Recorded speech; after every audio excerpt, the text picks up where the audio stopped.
And welcome to the show. I'm Lee Michaels. This is Street News Now. It's been a while since I've opened the show up like that, and I want to thank Chris and the gang for holding this show down for me and doing a great job. I miss being here, but I've been out on assignment doing stuff down in Los Angeles, and got a little busy. You know, the COVID opened up a little bit and people started traveling. So I was down in LA doing some my transportation business, Elite Cars USA. So if you guys are traveling to Los Angeles, go to elitecarsusa.com and book your ride. We have professional drivers on the ground there that'll pick you up at LAX or any of the airports in the LA area, or even all the way down to San Diego and Burbank, wherever. But anyway, a little shameless plug there for the other business. Shameless, no shame in my game. But welcome to the show. It's Street News Now, where we come on and talk about things in the news every Thursday, right here on YouTube, Facebook, Twitter, Twitch, and some other shit I can't even remember. Several different Facebook channels. So thank you for tuning in. And in fact, share the show right now. Don't be afraid to hit the share button and like and subscribe. That helps us grow the channel, and we really need your help. Without that, we don't go forward. So thanks again for subscribing and liking and sharing. And without further ado, we're going to talk about several things that's happening in the news. I want to touch base on the Afghanistan evacuation, as some people call it, and maybe talk about some of the other things, the COVID situation. And I'm sure my colleagues have some other things that they want to talk about. So without further ado, let me bring in my colleagues. And Dr. Ron, how you doing? I am still alive. And welcome back to the show, my brother. You've been kind of MIA, man. I'm glad to see you. I have. Yeah. Yeah. Good to be seen. In living color. Yes, sir. Yes, sir. Yes, Good sir. to be seen. And Yes, let's bring the other Chicago microphone, Mr. Chris Bass. Welcome, buddy. A hearty Boomshockalaka to my brothers, and welcome back, oh fearless leader.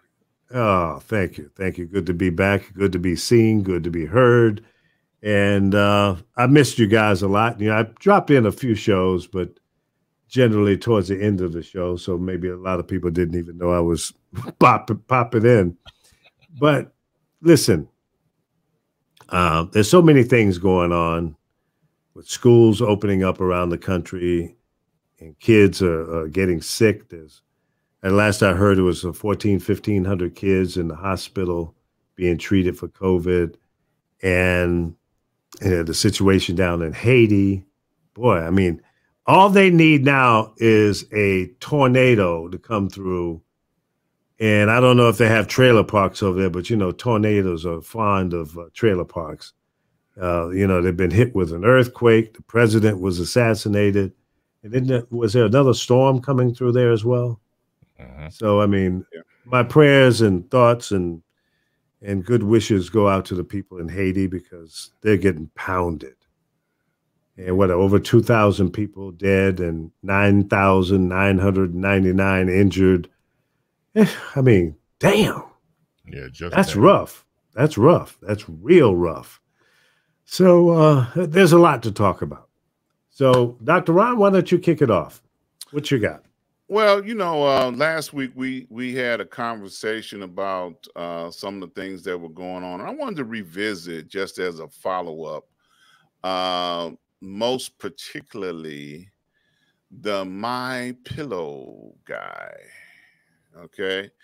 You know, he he made a very bold statement on the last couple of months, that on last Friday, Friday the 13th, that there would be a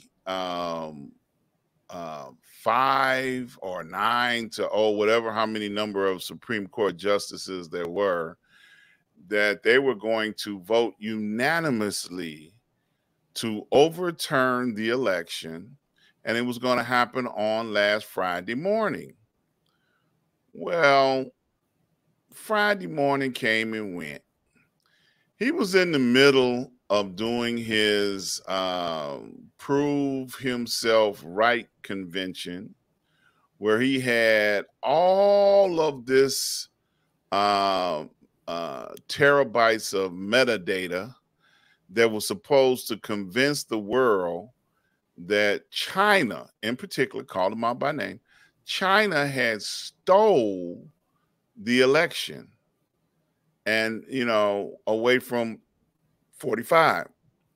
Well, I'm going to say every media outlet had a circus on this clown. So I didn't feel like we should let this opportunity pass, not to enjoy that, the fact that he was so wrong in so many ways. His number one tech guy, who was originally a 45 supporter, said, I cannot go out on a limb and say that this information is accurate, so he had the worst look on his face on last Friday when none of the things that he predicted came to pass. And I know we're not supposed to kick a dog when he's down, but I'm kicking that rascal. He was so wrong.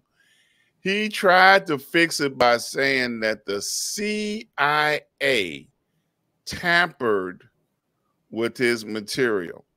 Now, last week we talked about it, and it was the day before his, his big, I'm vindicated, Friday the 13th type thing coming around. Man, he looks so stupid. I don't even know where he's at now. I hope he's hiding somewhere, because he should not have another public speech anywhere behind, when you make a prediction as accurate and, wrong as he did, you should not ever, go before a camera ever again and try and convince anybody of anything, because, you're just so wrong. I love the Young Turks. Young Turks broadcast, they dogged him so bad on Friday night. They say, does he realize that Friday morning came and went? No, because he's trying to figure out another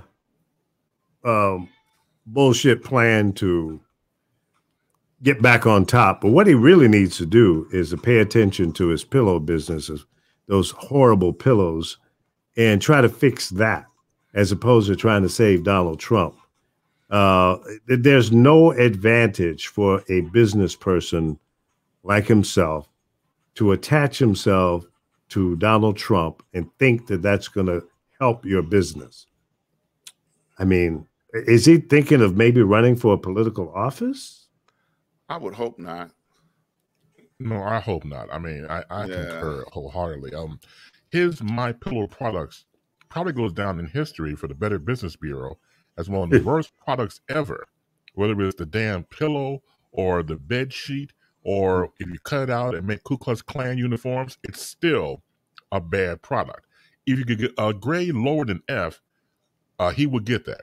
So that's how bad his product is. You're right. You would focus on that. But if your product's going to shit, you're not going to concentrate on that.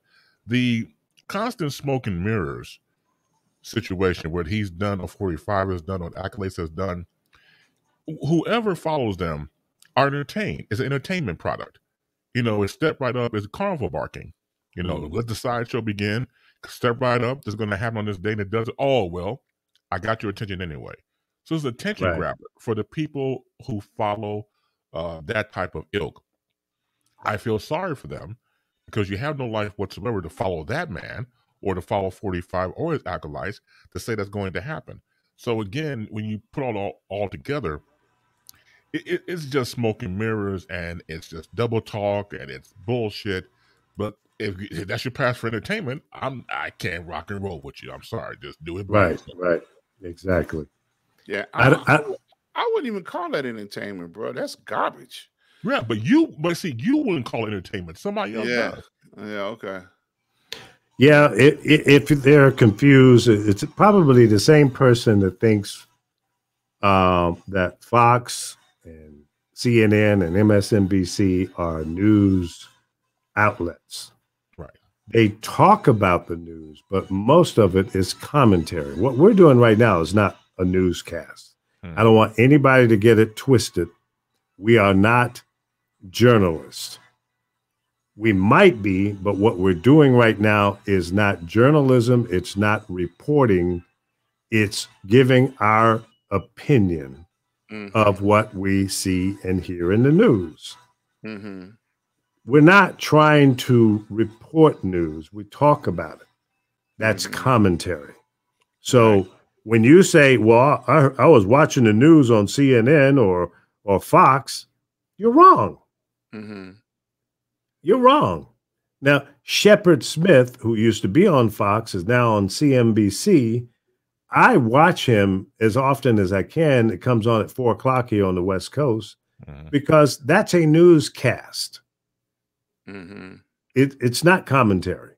Right. He doesn't give his opinion. He reports the news. He reports what's happening in the news.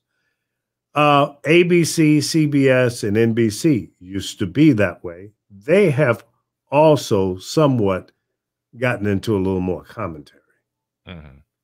So it's really unfortunate because now anybody that has not been around for the last 30, 40 years to remember the Walter Cronkites and those guys, those were true news reporters. They were journalists. The best. And they used to get on the front line in Vietnam and reporting from the front line here in Vietnam. Yeah, man, them guys the bullets would be whistling past their head, and they'd be like, "You sure you don't want to trade that camera in for an M16?" Like, "No, I'm going to report the news and keep my head down." Exactly. Stay out of harm's way. Yeah, but it's just an educational thing. You go back to you mentioned before about CBS with a Walter Cronkite, NBC with a Tom Brokaw, ABC with Peter Jennings. I mean, those guys were journalists first, and they were able to go through the ladder to become the anchor of the respected evening news programs for the networks. So that type of, don't get me wrong, it's still around, obviously. I think Lester Holt does a good job on NBC, but again, they're kind of far in between. It's almost like a lost art form because you said before, when you throw in the commentary, it gets lost in translation between what is news and what is commentary. So it becomes a mixed bag or a gray matter. So again, if you can't decipher what's what, you're going to get this mixed bag. Right. Yep. Yeah. It's interesting how the media has changed over the years and has evolved into something that it didn't used to be. And where is it going to be 5 years or 10 years from now with the growth of what we're doing, internet broadcasting and what have you? Who knows where the next turn in the road is? It's funny when I was teaching talk radio at Illinois Media School, and I would ask my students, "Where'd you get your source from?" "I got it from the Shade Room." No. No. No. I hate to tell you this, but no. You have to go back to the credible resources of an ABC, CBS, and NBC.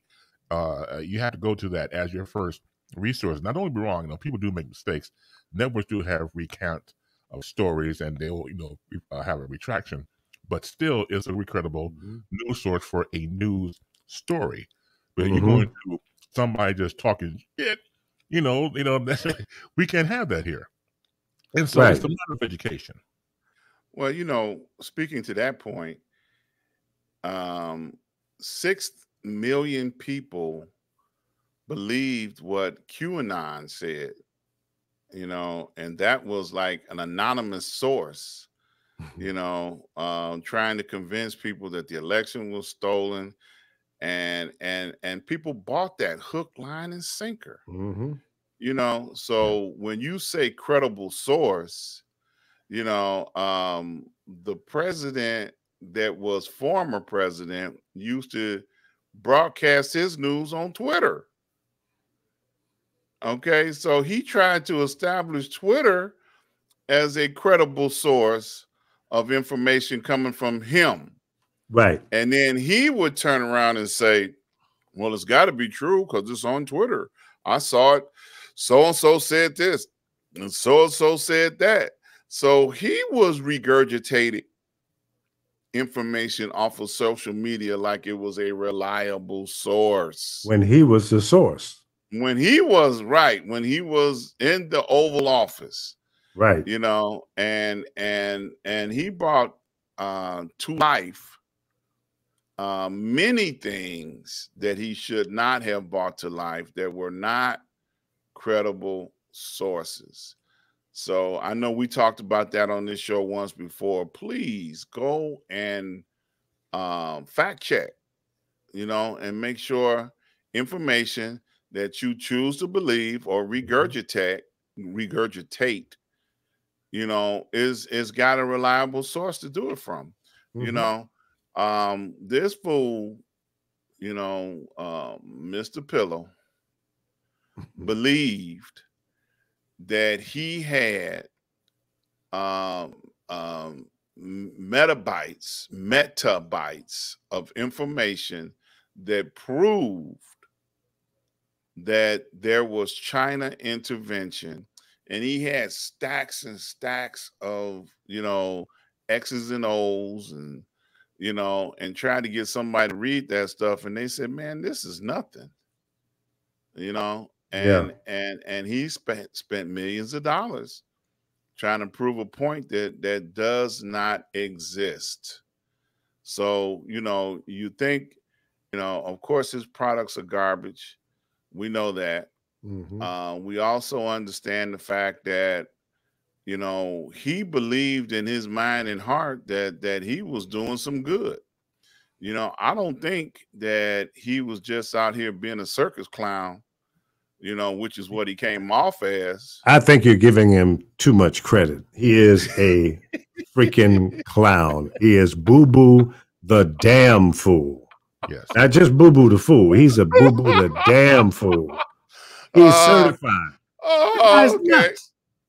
Yeah. And any media outlet that puts him on ought to be ashamed of themselves. They know this guy's come on, he's an idiot.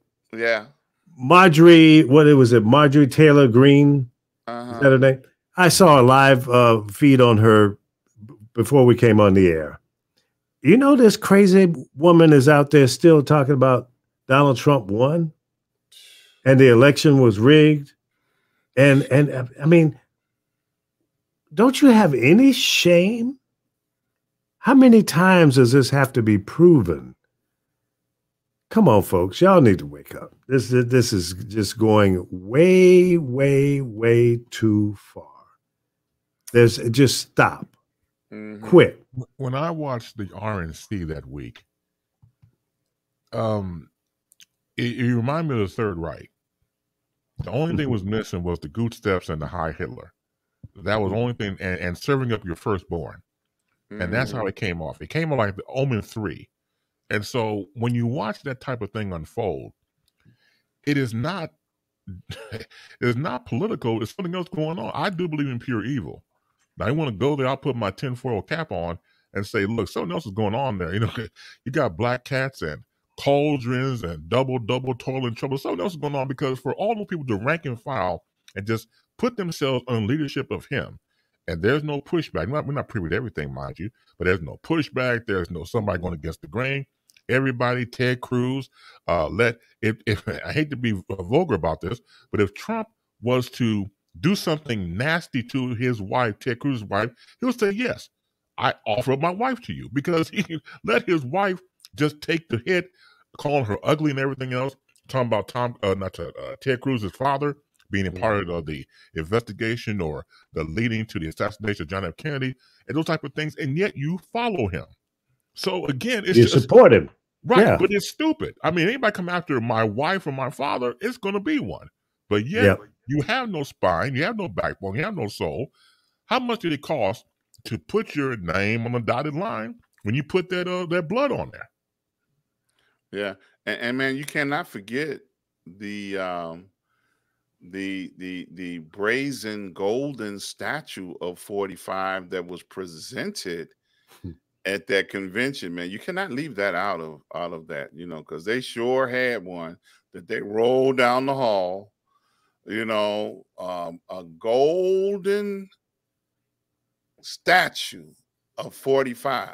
You know, they should have him take that to his New York residence and put it up there with the rest of that ugly, gaudy ass furniture he's got up there in New York.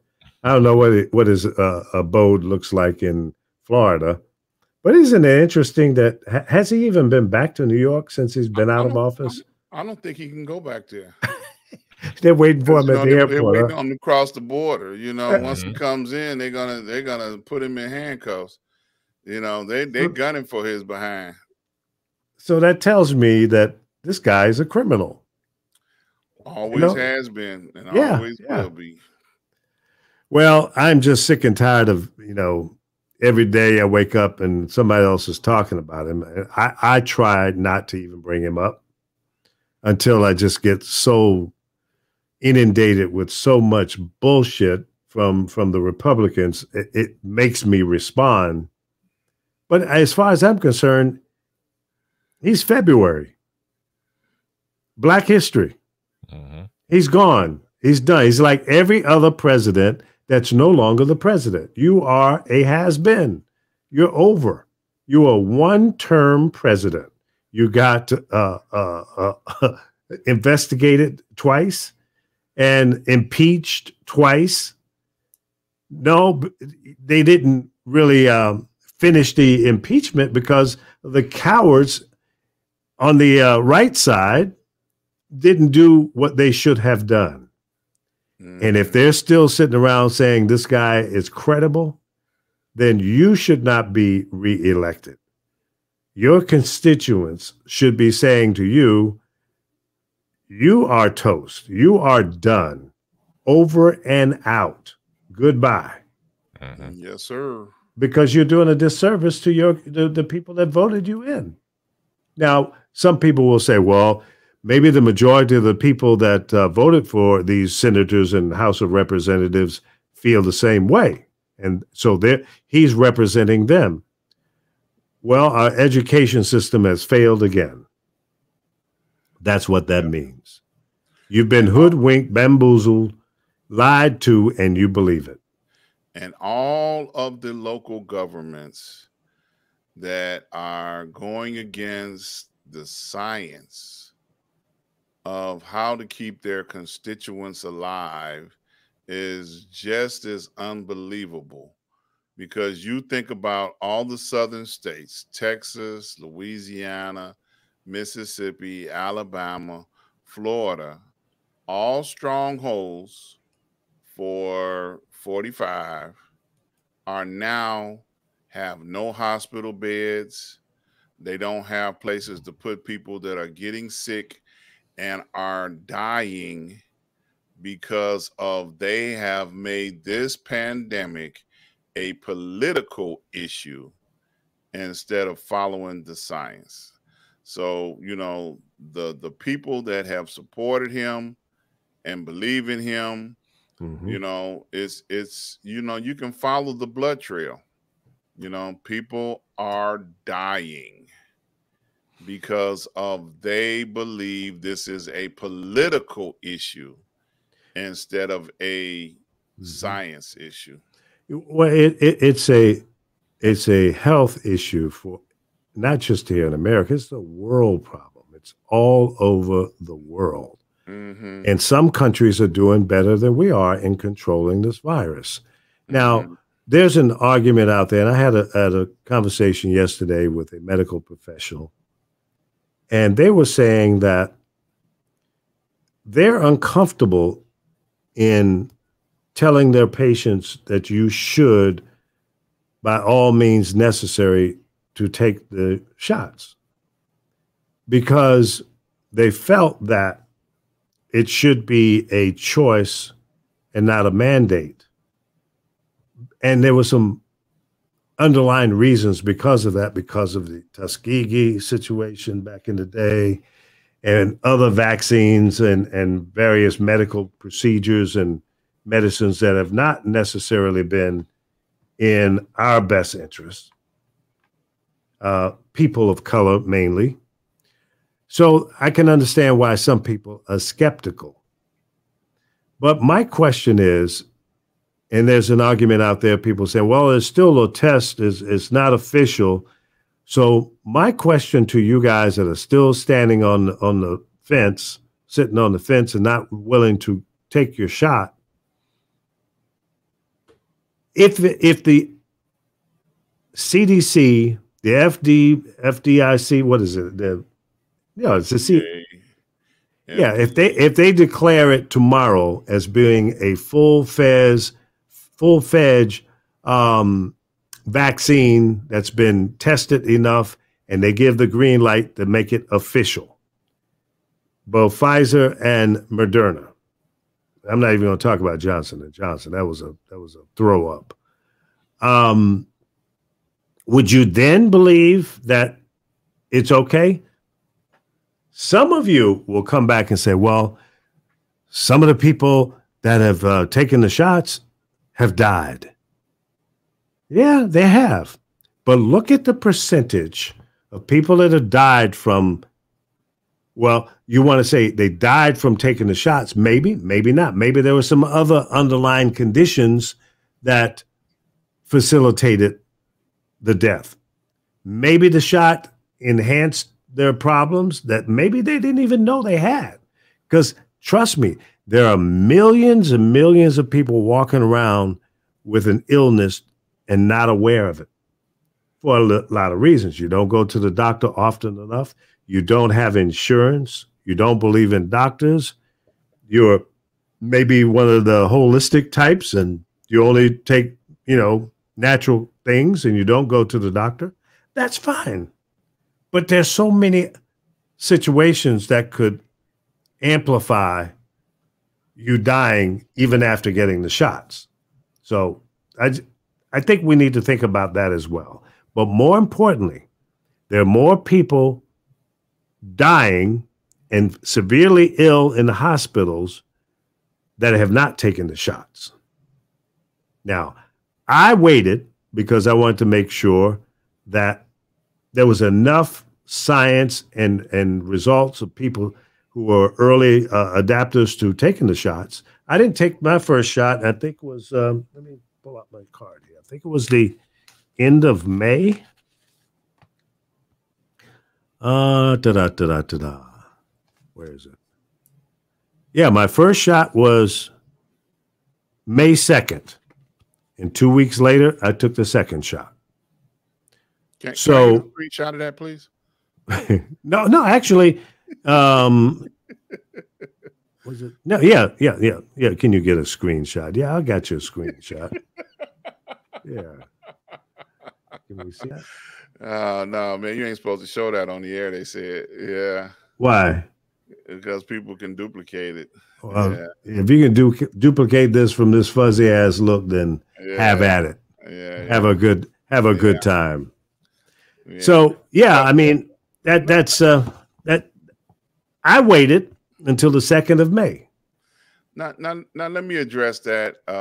What you said about people being afraid, folks getting sick and dying from underlying health conditions, things like that. Mm-hmm. I've had doctors on my show, the Ask Dr.Ron show, and we have talked about research projects in depth.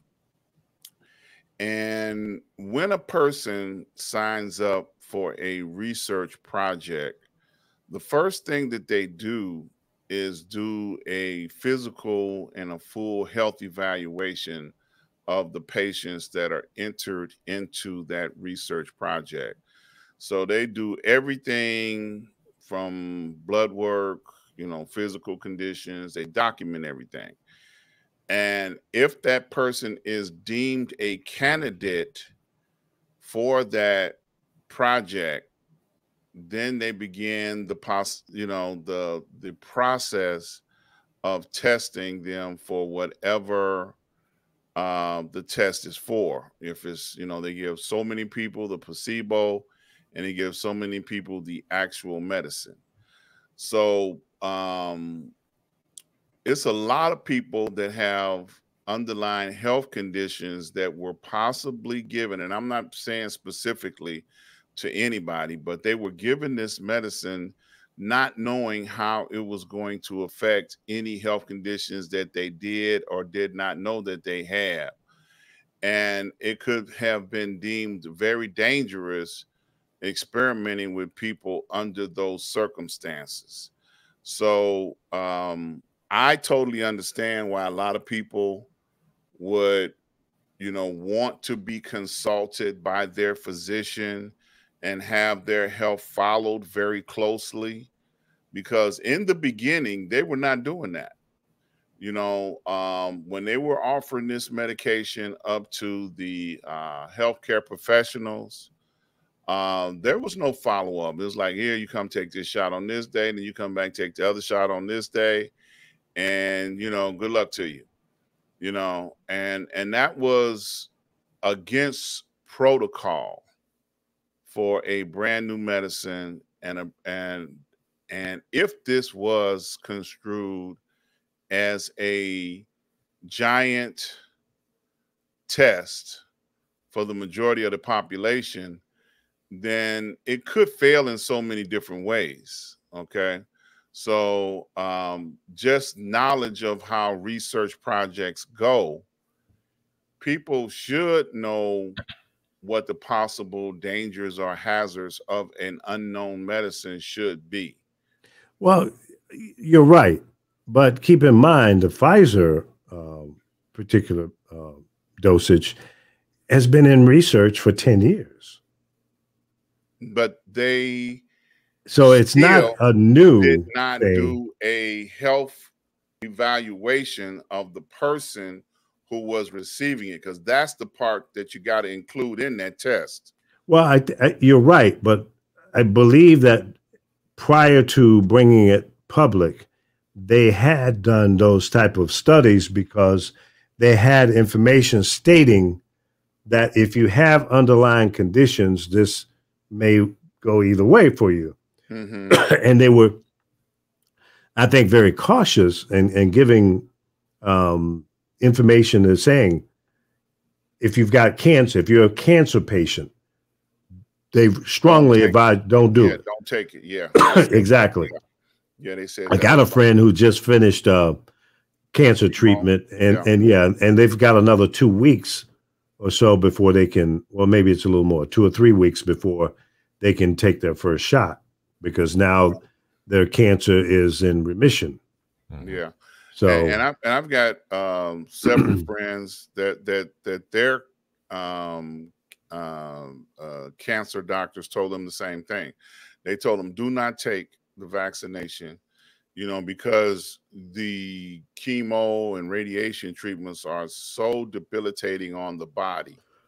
Already, you know? yeah. Yeah, you know. It kills good cells and bad cells. Exactly. Yeah. You know, so there are, you know, one thing I fault the mainstream media, and I had a conversation with a lady on this week, and she was so adamant that the Delta variant is a direct conflict or a problem that's been created from all of the unvaccinated people. And, you know, and that's been the press release that's been going around for a minute, you know, and, you know, the CDC has also said that this thing from the beginning was going to evolve. Yeah, mutate. You know, and before they declared the name Delta on this current one, they were talking about the South African variant, the UK variant. They had different names, you know, already for the evolutionary process of this, disease evolving. So of late, they came up with, the Delta, and then that's the name they've been sticking to. But it's a possibility that, like you said, that there are those with health conditions that are not even eligible to take this thing. Mm-hmm. And those people should not be looked at as criminals outside of society, because they've got issues going on. And that's all I'm saying, trying to soften how we look at this and how we approach the conversation, because there are legitimate reasons why people, and it's a personal choice. Am I going to take a chance taking chemo and jump in line to get a vaccination? Hell no. Look, I'm already scratching my head on like the chemo. Oh my God.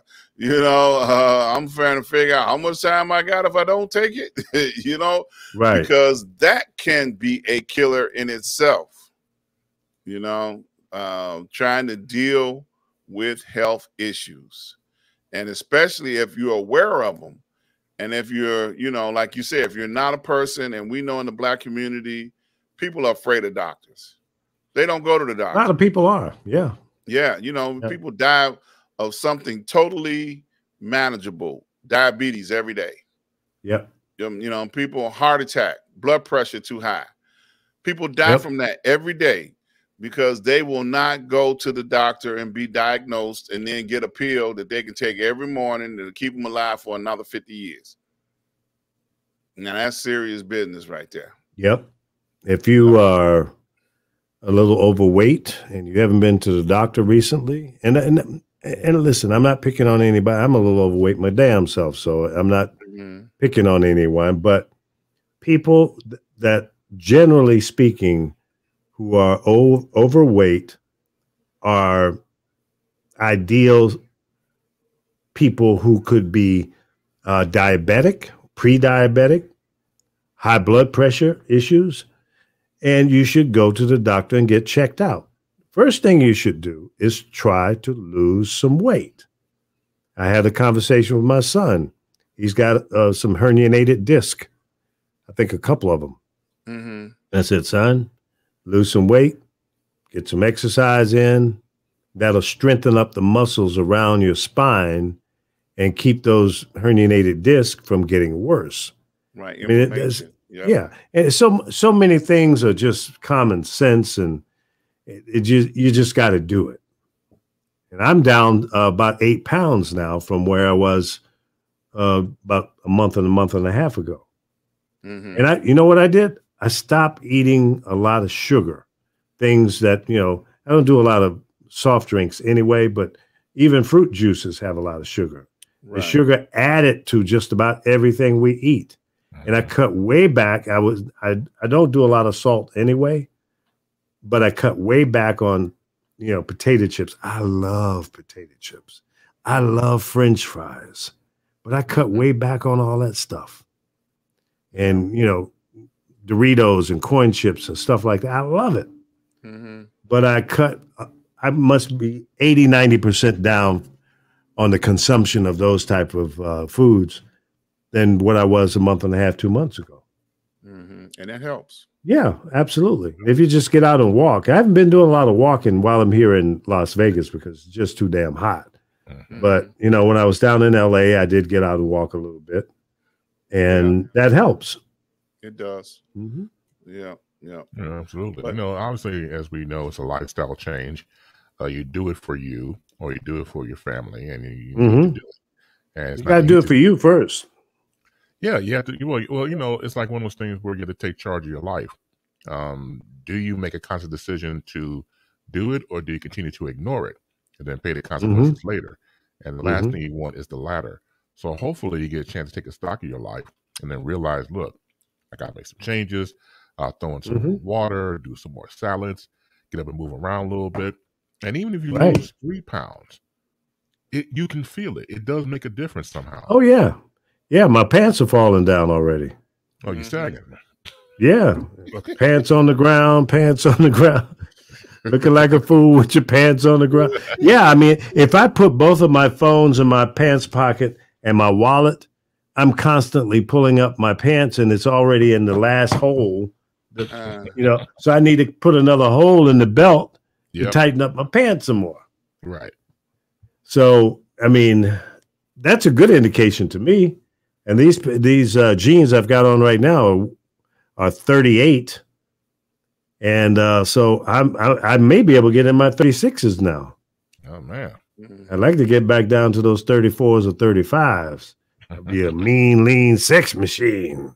Yeah. Those days are over. We did celebrate your birthday this year, so we know how old you are, Lee. Okay.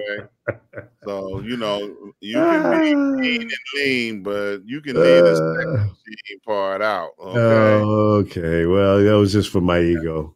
There you go. There you go. Monk fruit? What is that? I'm not familiar with that.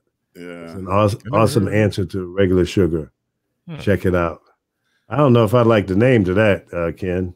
Yeah. It's a fruit. So all fruit has sugar base in it. So if they extract the sugar from that fruit, then it would be a sweetener, Yeah.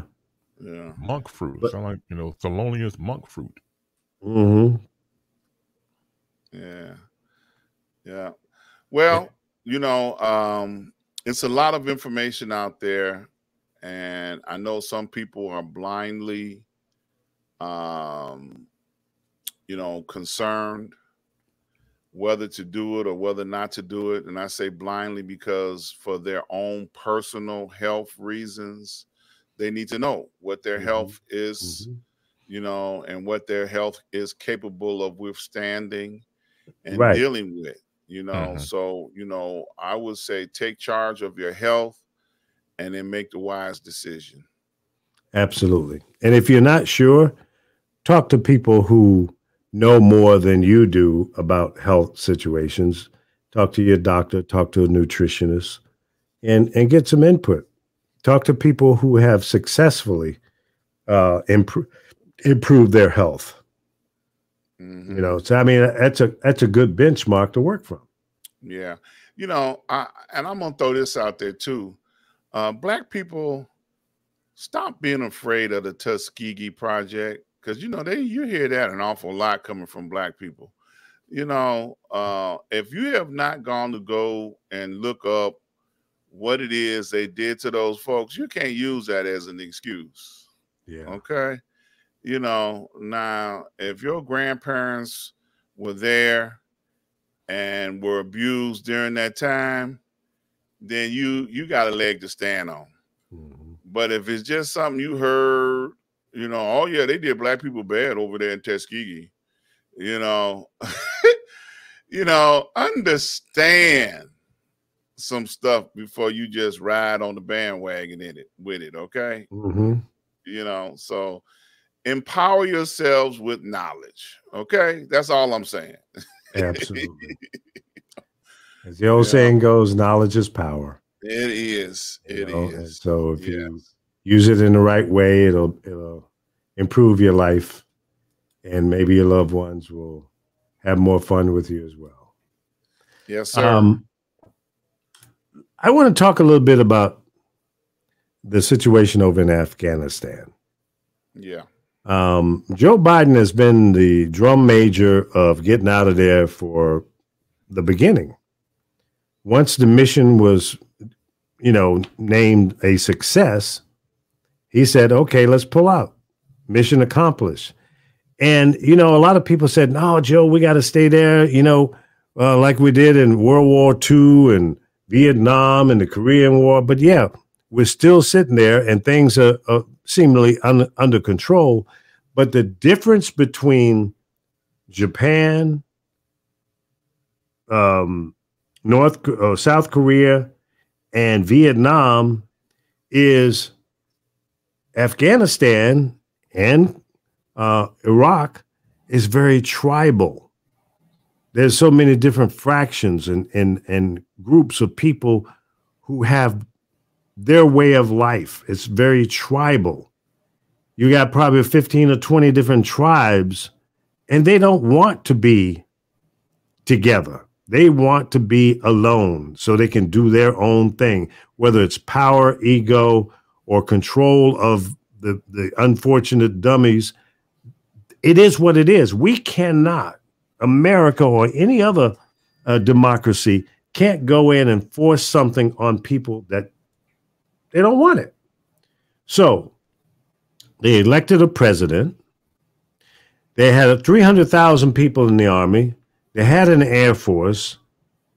We were there for 20 years. We spent $2 trillion, left a lot of Humvees and ammunition and guns and missiles and all kind of stuff behind. And now it's in the hands of the Taliban. Why? How did that happen? The will of the people was not what we were trying to get them to do. They wanted to do something else. The Taliban peeped that weakness and they said, hey, we can get back in here. Let the people do what they want to do, and we'll do what we can do and have as much control over the situation to bring about peace, to keep everybody from, the infighting, and we can be back in power. Well, that's what happened. At least that's my viewpoint. What do you guys think? Well, I think we should have came out of there a long time ago. Once again, like you said, we left a lot of material hardware over there. And it was very well stated from people on the ground that when the Taliban started coming in, they laid down their guns and surrenders. They're like, look, we ain't finna defend nothing. You can have this piece of rock right here, because the United States claims that they left them with the knowledge, the know-how, and the hardware to be able to defend themselves from what they had helped them try to accomplish. Well, that area of the world has been, set and steadfast in their ways for thousands of years. Okay, they have had many major powers go in there and try to quote unquote civilize them. Okay, because that's the words that they use. Oh, we're going to civilize them. And, this is just the latest example of, unable to convince these people that democracy is the way that they should go. They're a Muslim nation, and the tribes are, they've shown them, look, now that you gone, we're going to do what the hell we want to do. Get your, stuff and get the hell out. We don't need you. Thank you, but no thank you. And I think they should have been out of there a long time ago. I was talking to somebody the other day, and they said, well, it's a fight for the control of the poppy fields. Well, we didn't got enough poppies out of there. We didn't got enough drugs out of there. It's bigger than that now. Now the Taliban has seized the lithium supplies.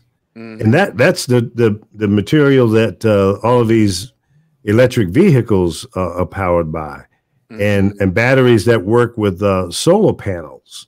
Right. So, that's the new goal right now. Over $1 trillion of critical battery materials have been seized by the Taliban. Well, and the Taliban is going to establish themselves as a world power, just like OPEC did. Yeah. Remember when OPEC established themselves as a world power, and all the petroleum was coming out through their hands, mm-hmm. and they became very rich sheiks and, Arab nations because of it. So the one thing that I heard, Biden say, which makes totally good sense, is that we are not going back in there and get involved in their civil war. You know mm-hmm. what I'm saying? Right. They're having their own battle for what government or what's going to be their existence, and they are entitled to do that. Okay, you cannot tell them, or you're going to be a democracy, and we having trouble with democracy over here. Come on now. Yep. You know, democracy is not the favorite anymore, political, battle cry anymore. You know, we're going to go in here and help them understand how democracy works and this, that, and the other. No, you can't do that anymore, because democracy almost failed here, with the takeover of the Capitol. And as on a world stage, people are looking at this and saying, man, please go home and fix your own backyard. That's true. So, I think these people have a right to establish whatever government that they choose to live under. And if nobody wants to be there, then figure out a way to get out of there, And I think they did them an injustice by being there as long as they have been. My 2 cents. And I yield the rest of my time. Well, the one thing that President Biden said that was interesting in his pressers was there's never a good time to end the war. And it will resonate once the shock of the initial chaos has passed. So I think what we're looking at as what he said, people are shocked that the troops are being pulled out, that Afghanistan is going to fend for itself. And you've seen what he's trying to do, being the president, for momentum about the infrastructure and things of that nature. And so it's never a good time. And I do agree with what the president said. I wouldn't want somebody coming to my house and tell me what the fuck to do. That's just not cool. You would get the fuck out of my house for even trying to do things of that nature. And I think that when you force yourself into somebody's home, somebody's native land, you do feel some sort of way. And like you said before in the conversation earlier, you got your own messes to deal with. You have your own problems to deal with. You think you're Superman, but you're Clark Kent. So you can't come over here with a cape and try to, save us when you need to save your own selves. So I totally agree about them should have been out a long time ago. And again, the timing is never good, but it's here now. The Band-Aid has been ripped off, and now it's a matter of healing. Absolutely. How many more American lives need to be lost? How many dollars of your tax dollars do we need to continue to spend and send into these war zones like that, with the results not being what we expected or not in our best interest? What did we gain? Who gained from us being there for 20 years? Halliburton. The $10 million companies like question. That. Yeah, the $10 million companies like that who provided services, covert bullshit, supplies and materials and whatever they were selling over there, they benefited from that. Did the U.S. government or the people here in America benefit? My taxes didn't go down because there was so much money coming in from Iraq or Afghanistan or even Vietnam or South Korea. I mean, where do we benefit from being there? Well, it's a threat to our democracy. Okay, well, you know what? Let's make sure our borders are tight. Let's make sure our military is the best in the world. Let's make sure our technology is second to none. And then we can fend off any kind of threat that might come about. But as far as I'm concerned, we need to figure out how to stop Russia and China and anybody else that's doing cyber threats on us, so that I don't have to worry about looking at my credit cards every damn day to see if somebody's hacked another company like T-Mobile. And I'm on T-Mobile. Yeah, I'm pissed. Did they get my information from T-Mobile? But what do? Do you end your contract with T-Mobile because they were not paying attention and they had vulnerabilities in their network? You go to AT&T. Are they any better? You go to Verizon. Are they any better? And all of these others that, Spectrum and all these other third-party companies, they're all on the same damn network. Mm-hmm. They're all piggybacking on each other and just rebranding. And, so what do you do? What do we do? How do we protect ourselves? How do we benefit from any of these wars that we have been dragged into? Yeah, when those planes went into the World Trade Towers, we had to retaliate. We did. We got the guy that spearheaded that. Game over. Pack up. Let's go. And stop leaving all of our military equipment behind. Yep. You got it over there. Bring it back. Yeah. Even if you say, well, it's useless. It needs repair. Okay, put it on the open market. You got people here in America that will buy those just because. Yeah. I know people that want a Humvee, a military with the cam paint on it. They're fans of that shit. So you can recoup some of the dollars. Yeah, because look, they were sending them over there without armor plating. So right now they're all plated up. Yeah, listen. I'll buy about 10 of those Humvees and sell them. Not sell the cars, but I'll sell the service. That if you feel like you're being threatened, we'll come pick you up in a bulletproof Humvee and get you the way you want to go. After you get out of the car, buddy, you're on your own at that point. Now, if you want to pay for the bodyguard to come along with you, then okay, we can talk about that too. But I mean, there's ways that these things can be repurposed. Vehicles like that, it can be repurposed. People will buy them. But isn't that the American way? They leave more junk all around the world, going all the way back to World War I.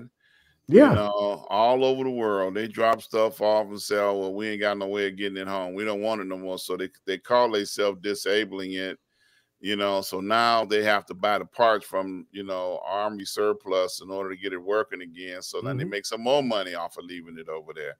Right. So it's crazy. Billions. I mean, they say the price tag on this thing, billions of dollars being sent into a war over there that, can you imagine what those billions of dollars worth of relief could have looked like over here in the United States where it's needed? Well, listen, the last report I saw, we spent $2 trillion in Afghanistan. Mm-hmm. And we just passed a bill for $1 trillion to improve our infrastructure. And that $1 trillion was not enough. Right. Now, just think, now, if we spent $3 trillion, the $2 trillion that we spent over in Afghanistan, and another trillion, that's $3 trillion, maybe that would have been enough to fix all these raggedy bridges and highways and the infrastructure of our drainage system. Right there in Chicago, you got some underground pipes over there that were built over 100 years ago out of bricks. And that shit is caving in. Yep, filled with lead. All of that.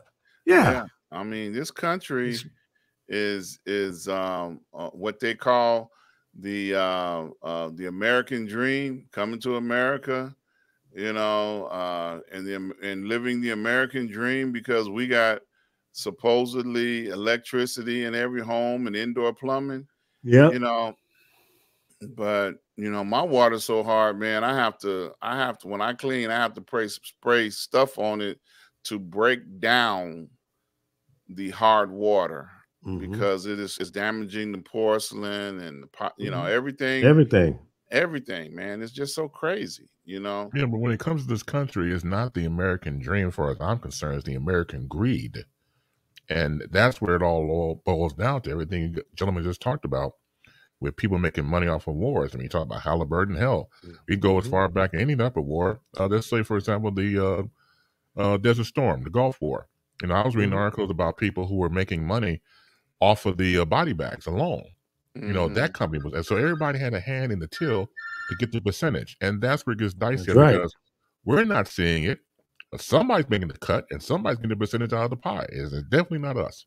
That's right. So, that's where, it reminds me of this other thing that sticks in my craw.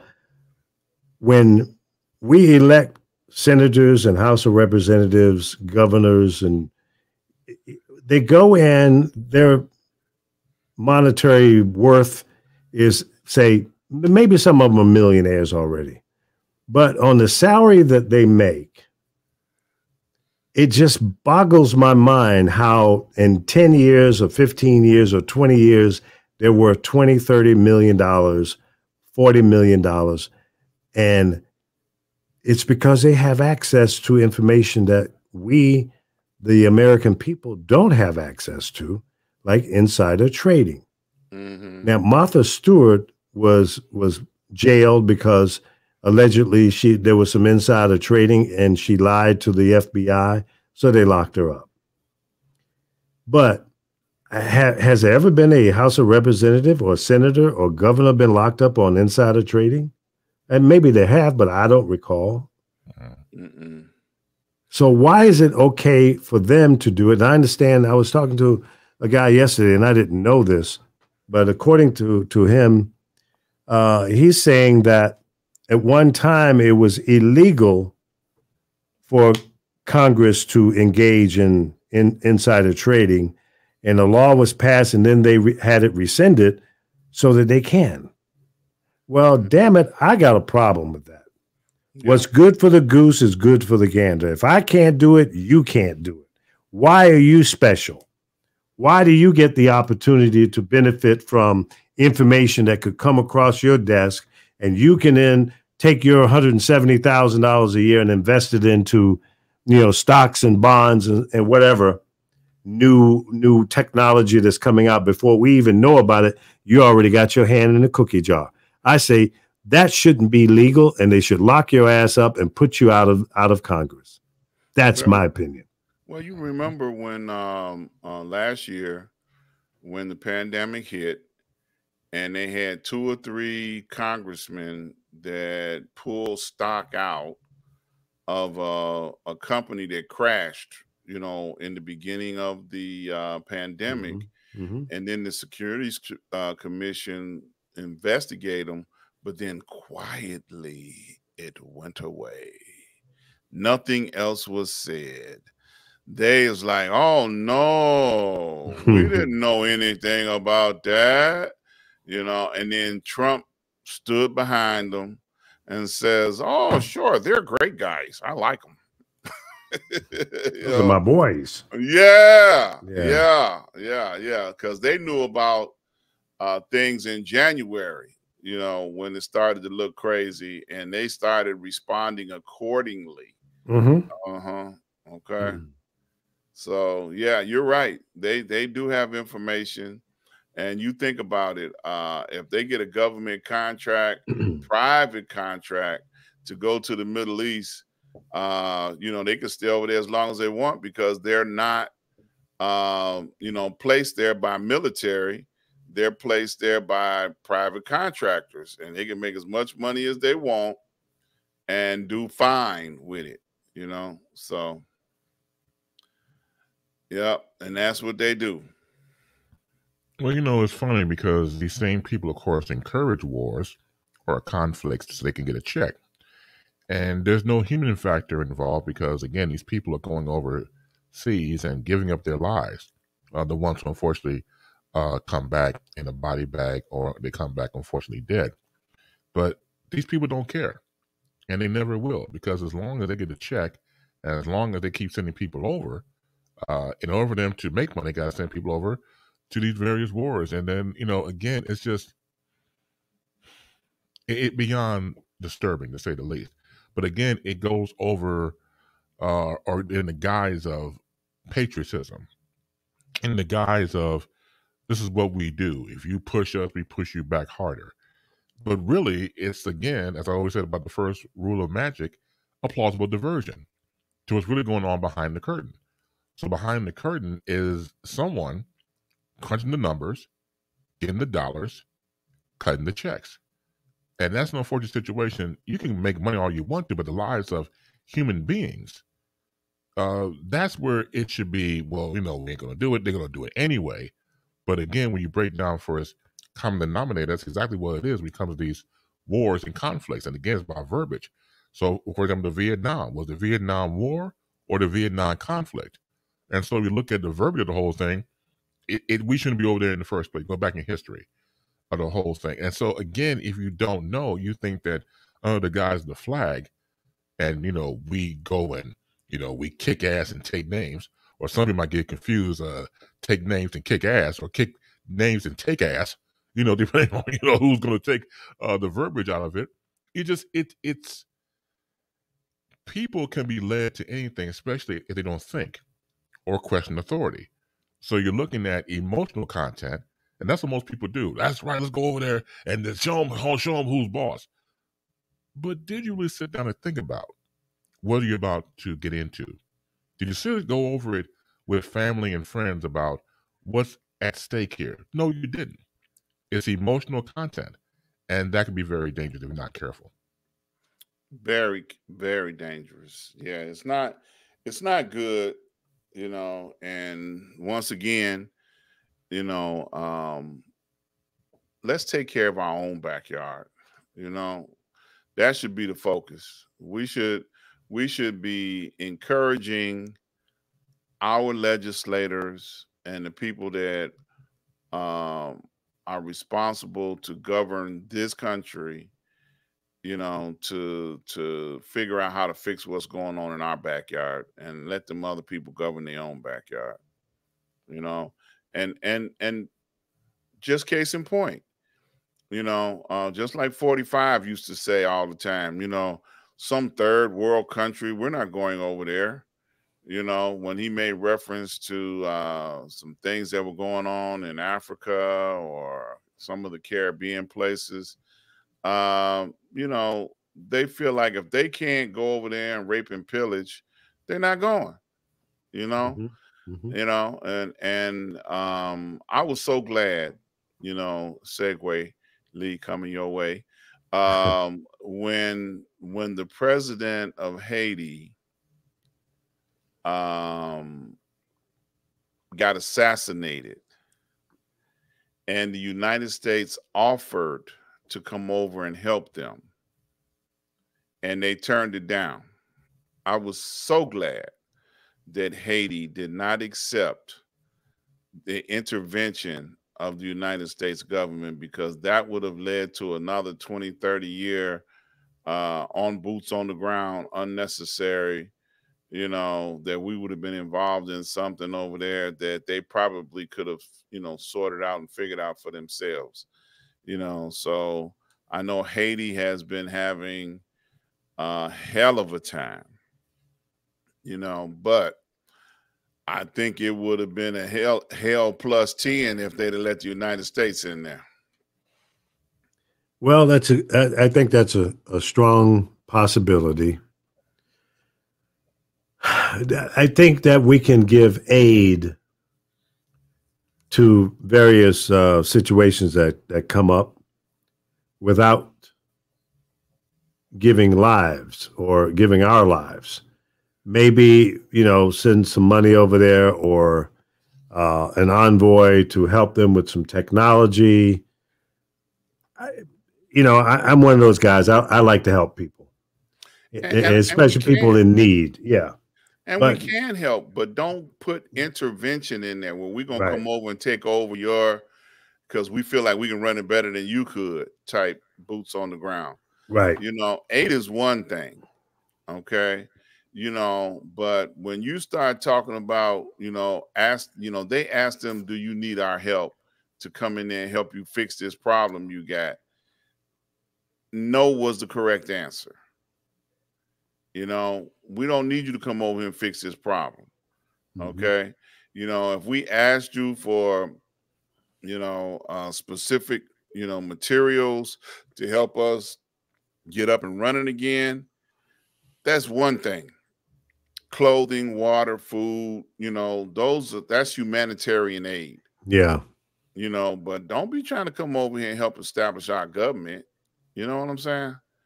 You know, and yeah, I think we need to practice a little more hands off on situations like that, unless they really ask. And then listen, I think it was Reverend Jackson had a phrase of freedom ain't free. Mm-hmm. It costs money for freedom. And if we have to come in and free you from something, and because you don't have the financial wherewithal or the technology capabilities to fix this problem, look, we can give you some things, but some things need to be repaid. Otherwise, if we spread ourselves so thin all over the world trying to save everybody, guess what? We may be a third world country. And if you think that Russia and China and some of these other countries are not thinking that, hey, if we get these guys involved in so many different things, they won't be able to print enough money to bail themselves out. Yeah. They'll stretch your army out so thin that it's hurting. Mm-hmm. Yeah, I think some of these places that we are offering aid packages to should have an expiration date on it. You know, like, why are we still paying Israel? Why? You know, why are we offering aid to them? Why? Why? I mean, that's you know, they don't need our help financially. Why are we still offering money to Germany as an aid package? Germany's technology is better than ours now. Yeah. Why are we offering? Their economy is stronger. All right. Why are we offering aid to Japan? Because we dropped a bomb on them 100 years ago, and we're still paying them off now because we dropped a bomb on them 100 years ago. It should have an expiration date on it. You know, we should be saying, okay, well, you don't need our help anymore. Thank you. You know, nice knowing you. You know, we're you know, hey, we're gonna take this aid off the table. Well, I think that's a good idea, but not until reparations are paid. Well, then we can talk about expiration. Well, look, we could take some of that money and pay us. Yeah. You know what I'm saying?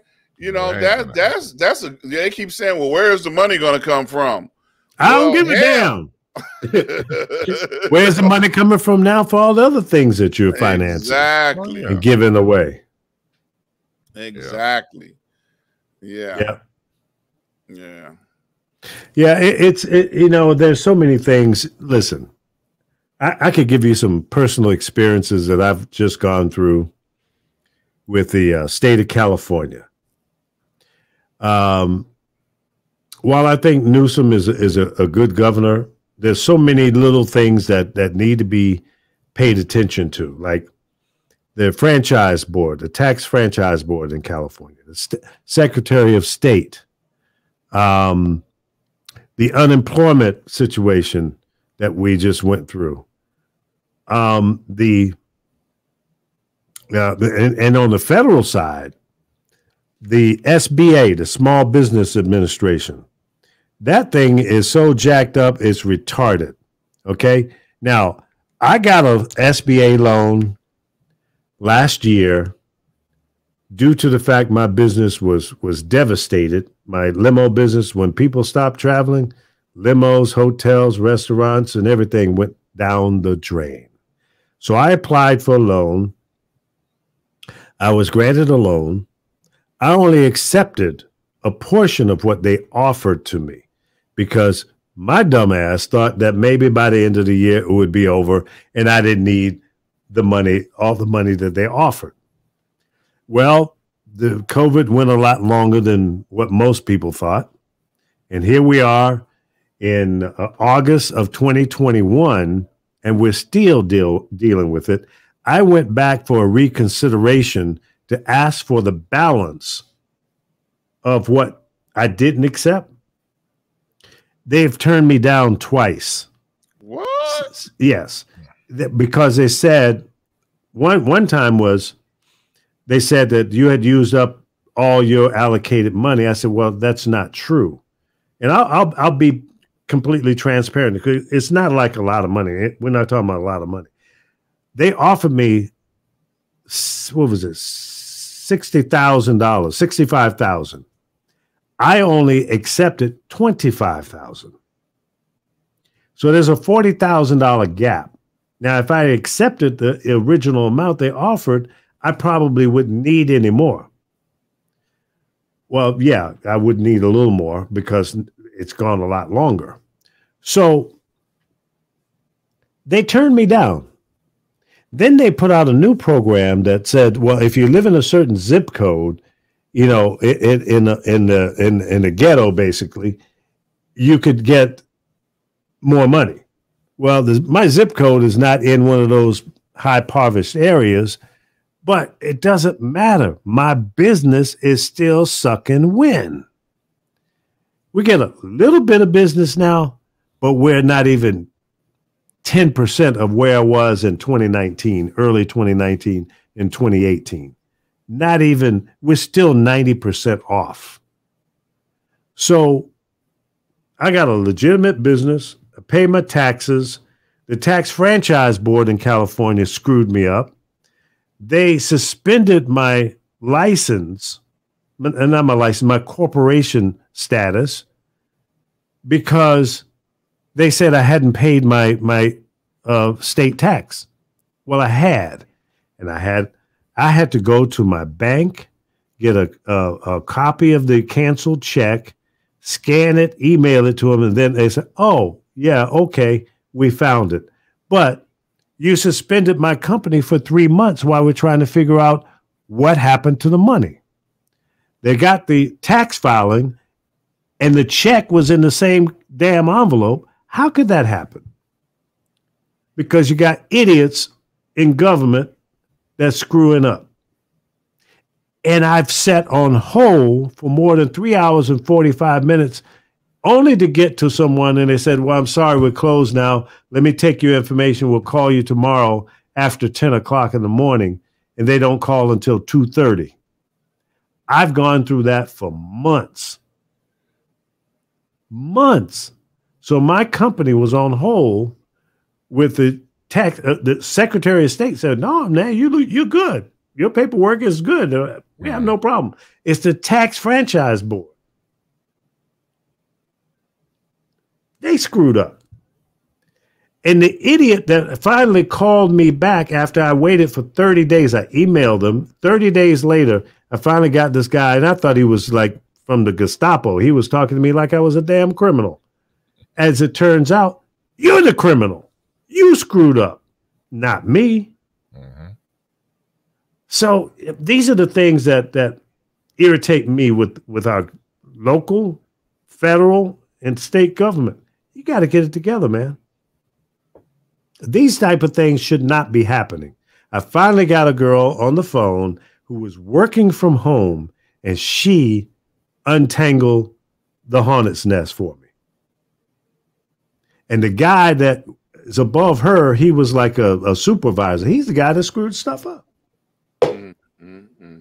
Amazing. So it's my little rant, but man, we got to get it together.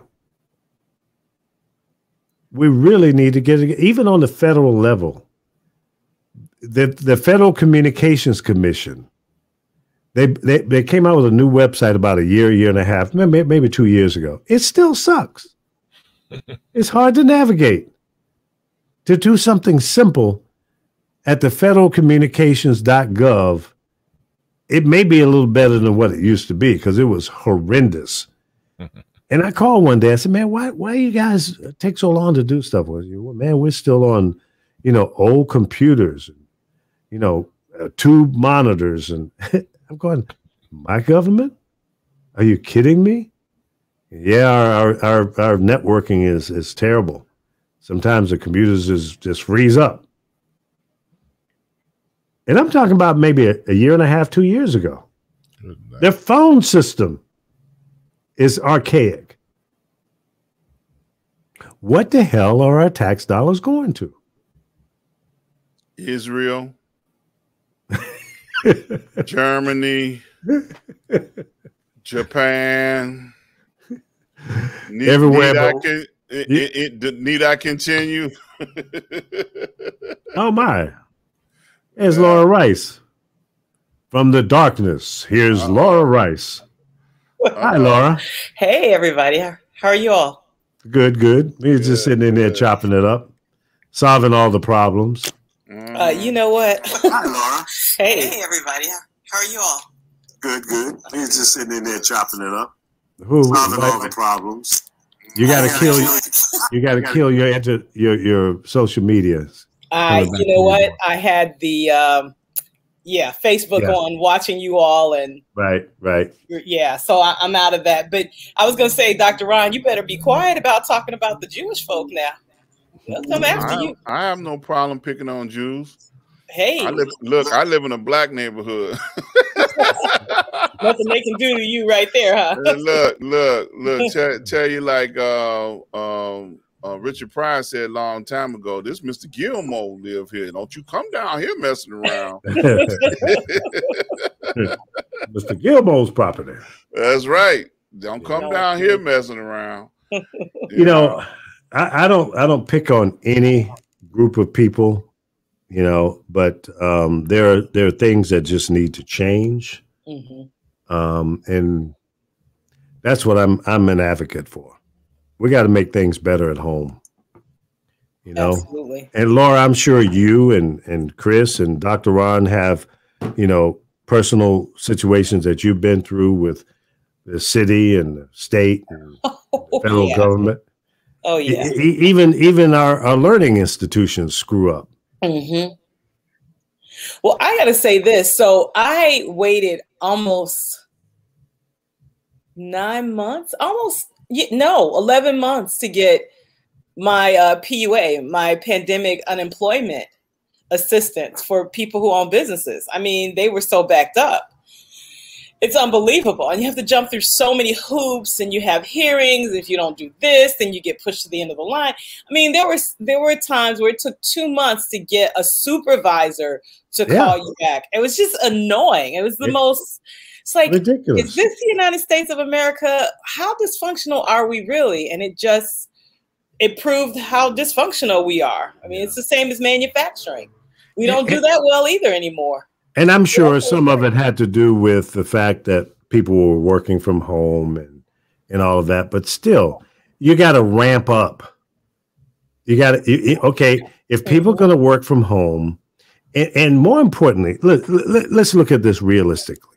If the government agency, whatever it is, was anemic before the pandemic, then you don't just say, okay, well, we have 200 people that work in this department, and we're going to have everybody work at home, and only a handful of people will come in to make sure that the systems are running so that people can remotely access whatever they need. Okay. But that's not the time to scale down. You need to scale up, because that in itself is going to slow everything down. Absolutely. But to be fair, nobody had prepared for millions and millions of people to be out of work, or for millions and millions of unemployment claims or small business claims, etc., to be processed. Nobody prepared for this. Those unemployment systems are so old and antiquated. So they're doing it on the fly. So you have to give them that. But 9 months, Yeah, that's ridiculous. You could die waiting for some kind of help. Pretty much. Yeah. Pretty much. And I'm not sure that that's not part of the master plan too. If we withhold benefits long enough, then they'll die and we won't have to pay them. Yeah. Well, hey, Chris. I like not to think and go down that rabbit hole, but it's a possibility.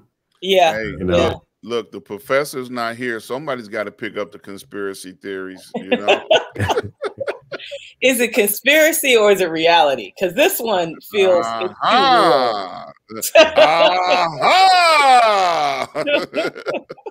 Look how many people died. 700 1,000 people have died. That's just in America. Yeah. Do you know how much money they saved off those 700,000 people that they didn't have to pay? Somebody did the math on that. You know, some little guy got a calculator talking about not to the not. But maybe there were some entities or people that made some money off of that, but there was also a cost for the deaths that occurred as well. You know, the hospitalization, all the medical, gear and the medicines, the overtime. And so, I mean, it's not a win-win. It's a loss-loss. Especially if you have family members in those numbers. Right. You know, I heard that I forget which branch of the government offered up. Now listen to this.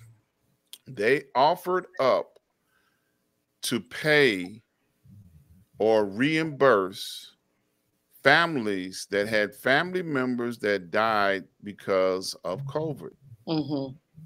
And they did a news follow-up locally here in Chicago, and they were refusing to pay because the system was log jammed. People that submitted applications for requests for reimbursement for burial of their loved ones, they ain't got no money from that. So the money was allocated, and now it's just sitting there, hoping that you go away and don't ask them no more. Right. Is that similar to what's happening with the housing, with folks who are slated for eviction? Like, the money is there. The U.S. government, the federal government has already allocated the money, but the state and the cities are sitting on that money. Is that what's happening? Is that's just another incident where the system is slowed down to nothing. You know, they have people that submitted the timelines, the date, get it in by this date, get it in by this time. And, they pay some folks, but then they turn around and says, well, we're processing the other applications and we haven't got to yours yet. Don't ask me how I know that,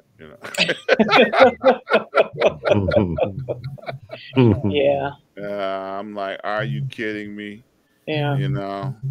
But it's bureaucracy at its best, and it's unfortunate that poor people are suffering. Like Chris said last week, we were talking about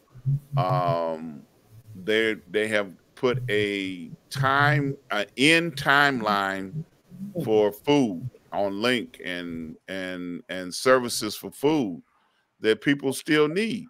And then they're like, okay, well, we're cutting this off on September the 1st. I forgot what date it was, but we're cutting this off, so you're not getting this anymore, and people are still in need. White folks was in food lines, okay? Not just black folks, white folks with, 4 kids and a pet trying to get food. During this, pandemic, and they are cutting off relief, all over the place. It's impossible. It's crazy. It is. Mask mandates allowed in Texas now. The Texas Supreme Court rejects Governor Abbott request to intervene. Wow. So, the local government has to have some kind of, authority. What the hell is that? Sorry. You must have your window open with the motorcycle going down the street.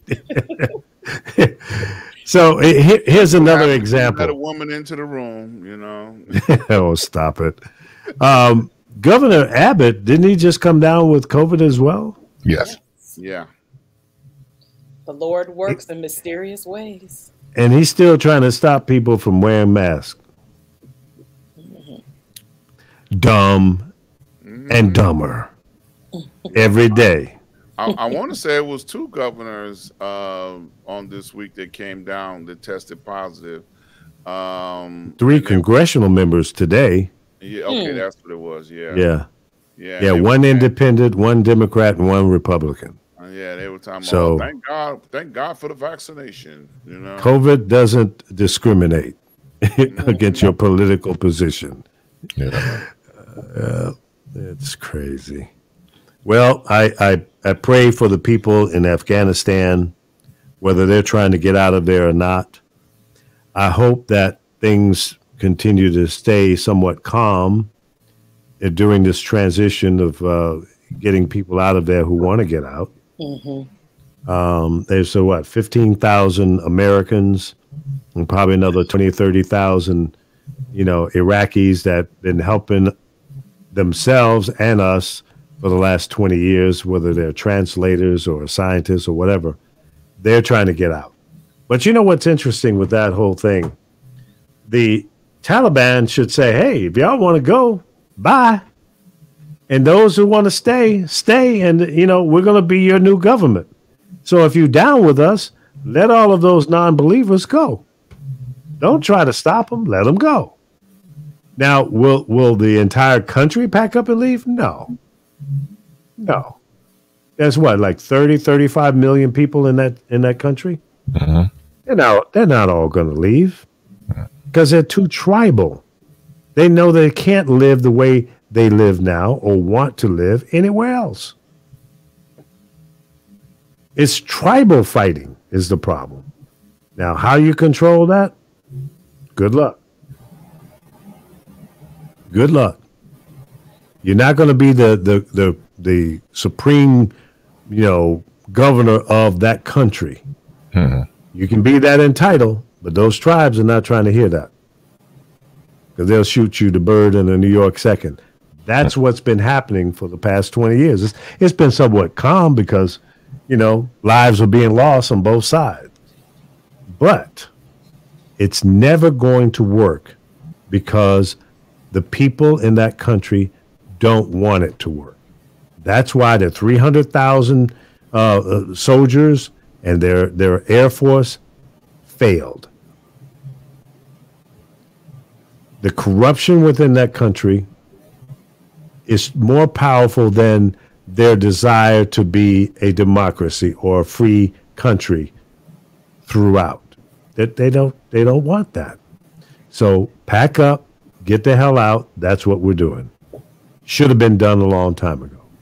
How many presidents? 4 or 5 presidents in the last 20 years? Okay. George Bush should have said, okay, well, no. Because Osama bin Laden was killed when Obama was in the office. Right.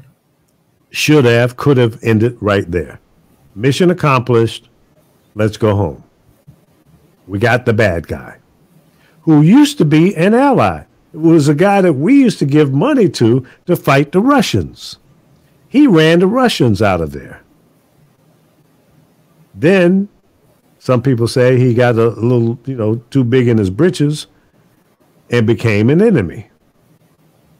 Or was it that we didn't need him anymore? Well, the same could be said for Manuel Noriega. Yeah. Same thing. Muammar Gaddafi. Yeah. Saddam Hussein. Yeah, America has a great habit of being Dr. Frankenstein. So they create these monsters and they put the monsters out on the village, and they go on, let them do their thing, and then when the monster get the big head, no, we got to slap you back down or take you smooth out. And that's usually how it is, because when you create these monsters, they have to go back and comply with Dr. Frankenstein. But when they give Dr. Frankenstein the Heisman Trophy stiff arm, it's like, look, man, I'm the monster. I do what I gotta do. I don't need you. I can create my own army. And that's when usually the conflict happens, and then somebody gets taken out, and it's never Dr. Frankenstein. It's always the monster. Right. Well, ladies and gentlemen, I think we covered a lot of ground tonight, and I want to thank you guys for tuning in. And please go ahead and share it. share the show, like, and subscribe. And then we're going to take up a offering here for Laura because she needs a new do. Touche. She's looking like she got grandmama's wig on tonight. I don't know. What's going on there? Is it just because you're in the dark and we can't see the definition of what's going on there? That's what it is. Okay. Yeah, because you're looking like somebody's grandmama tonight. I don't know. Thank you. I appreciate that. I mean, last week y'all wanted me to show something. That was Dr. Ron. Yeah. Well, that was me. I read it. And tonight I look like grandma, so I can't win. And you notice I didn't ask you to show anything tonight either. You know, I'm okay with that. Okay. Yeah, don't need to see grandma tonight. Nope. No, we're not going to do grandma tonight.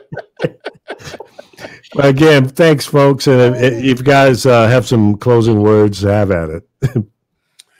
Chris, you want to do your closing remarks? Well, yeah. I'll say the following. For those of you who follow me on Baseline, I'll do my topic then. Oh, you didn't do your topic tonight? No, I didn't do shit. Well, that's your fault. Nobody turned your mic off. Oh. We mean no. Usually, wait a minute. Like, okay. You got the floor. No. Do your thing, Chicken Wing. No. Go ahead. Go. Solo. No. Center stage. No, I didn't know that's the point. I apologize. I didn't realize that. You know how we get. Lee. I'm telling you, it's beyond cool. I'm just saying, and I've done it before. And the first time I've done it before. Well, I'm saying to you, to the people out there, if you want to see me do my topic, I'll just do it tomorrow. It's not a problem. And what is your topic? Well, it's about Detroit Tigers television analyst Jack Morris being suspended for imitating a Japanese dialect for a Japanese player. Ooh. You sure you don't want to do that now? No, I'll wait. You're going to punish us now. Okay. No, well, it sounds like a good topic. I'll tune in tomorrow and check that out. Yeah, that's a good topic. Yeah, thank you. I appreciate it. So yeah, give people how they can find your show. That's how you do it. So you catch me tomorrow on Baseline at 4 p.m. Central. Go to facebook.com and type in Chris Bass, CHRIS. B is in broadcasting, ASE. Go tell 5 of your friends and about 15 of your enemies that Chris Bass will be in the air. In the air and everywhere. That's right. Dr. Ron, you want to do your wrap? Well, I have been saying the same thing for the last couple of weeks, and I don't feel the need to stop now. Please tell someone that you know not to pull the trigger. Let us try and save as many lives as we can, because there's too many people dying all across this country. And I know it's not our fan base that's pulling the triggers, but we may know somebody that has access to a gun and is doing violence out there on the streets. And we need to try and encourage them to think of a better way to deal with their conflicts and see, can we save some more lives? Nice. That's a good closing remark. Yes. We need to focus in on that, folks. And Laura, you were a little late coming in tonight, but have at it. What's on? Sure. Go ahead and do your closing remarks. Well, I just want to say thank you guys for having me again. I hadn't anticipated coming on air with you, thus the hair do or don't, in other words. But it's always great to see you guys and to hear you all talk about any number of topics. And you always make me think, and I always do research whenever you guys are on on the air, just because it helps me to understand what's going on in the world a lot better. So thank you for that. And Full Body Frequency, YouTube, you name it, I'm there. Wherever you find podcasts, I'm there. And how many views are you up to now? Oh, over 2,000 something, closing in on hopefully 3,000. All right. Yeah. Cool. Congratulations. That's cool. Thank you. Yeah, Thank that's you. very good. Very cool. Yeah. Keep those shorts coming. I will. Yeah. Yeah. Very good. Well, thank you guys again. And don't forget to like, share, and subscribe. No matter what platform you're viewing us on, we appreciate you taking the time and being with us. And I will now yield back my time. And we go. All right.